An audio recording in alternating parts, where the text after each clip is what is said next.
originaltasuna, nabarmendu dute karrozari horren originaltasuna, materialen erabilera oso ona, eta gaiak gaur egungo arazo eta errealitatearekin lotura handia daukala edo nabarmendu dute epaimaekideek.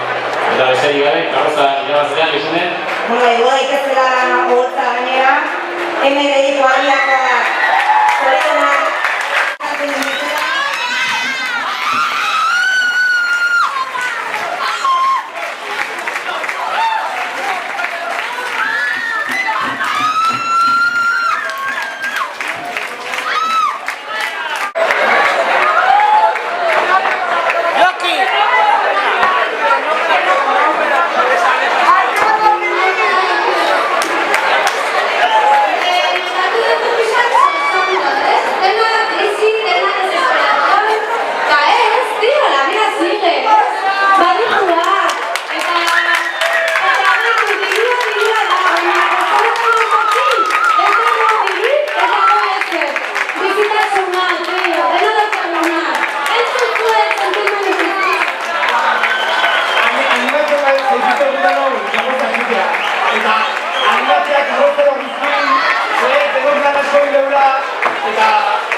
eta